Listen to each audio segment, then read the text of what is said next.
They were given one choice: deny Jesus and live, or follow him and die. They chose to follow. I have decided to follow Jesus. Today, this hymn is sung in churches all over the world. The tune is soft. The words are simple. But behind this song is a story of deep courage, sacrifice, and unshakable faith. Many people sing it without knowing that it was born from a real moment of life and death. The story takes us back more than 150 years ago to a small village in northeast India, in a region known as Assam. At that time, the area was made up of many tribes. Some of them were fierce warriors. Tribal fights were common. Enemies were killed, and their heads were sometimes displayed as trophies. It was a hard and dangerous place to live. During that time, missionaries from the American Baptist Mission came to the region.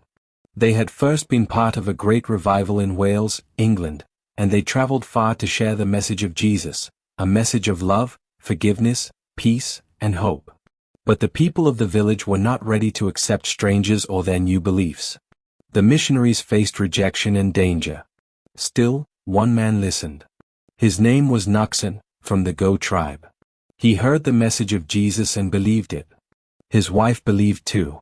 Their 2 sons also followed. This family made a bold decision to become Christians. Their faith began to influence others in the village. Slowly, more people started to believe. This made the village chief very angry. He called everyone together. Then he brought Nuxon and his family before the whole village. He gave them a clear order: deny your faith in Jesus publicly, or you will be killed. The village waited in silence. Nuxon looked at the chief and said, "I have decided to follow Jesus." The chief became furious. To show his power, he ordered his men to shoot arrows at Nuxon's 2 sons. The boys fell to the ground. The crowd watched in fear. The chief then looked at the father and said, "You have lost your children. Deny your faith and you can still live."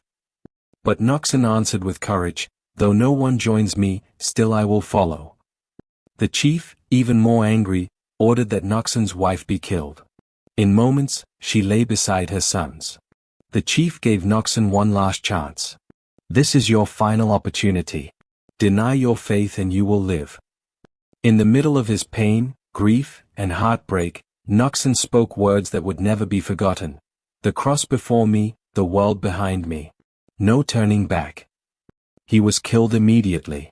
The family died because they refused to deny Jesus. But something powerful happened next. The chief was shaken.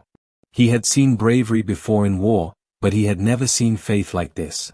He could not understand why a man, his wife, and his children would die for someone who lived thousands of years ago in a faraway land. Their courage touched his heart. He began to think, there must be something powerful about this Jesus. Right there, in front of the same crowd, the chief declared, "I too belong to Jesus Christ." The villagers were shocked. When they heard their chief confess faith in Jesus, many of them also chose to follow Christ. What began as one family's sacrifice turned into the salvation of a whole village. The last words of Nuxon became the lines of the hymn we know today. "I have decided to follow Jesus. No turning back. No turning back.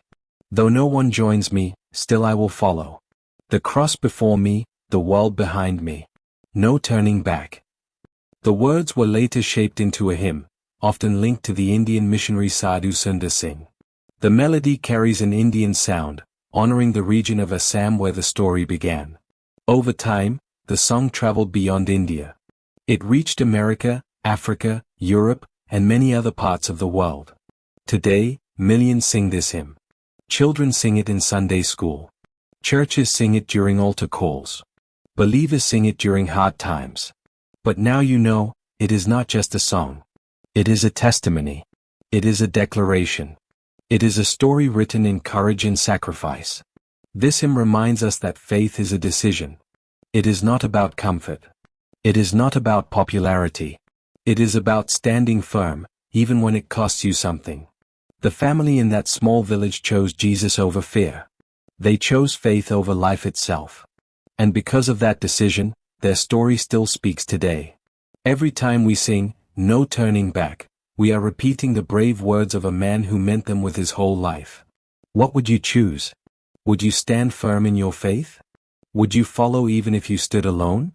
This hymn challenges us to make a clear decision, not halfway, not sometimes, but fully. I have decided to follow Jesus. If this story touched your heart, share it with someone today. Like, comment, and subscribe for more powerful stories behind the world's most loved hymns.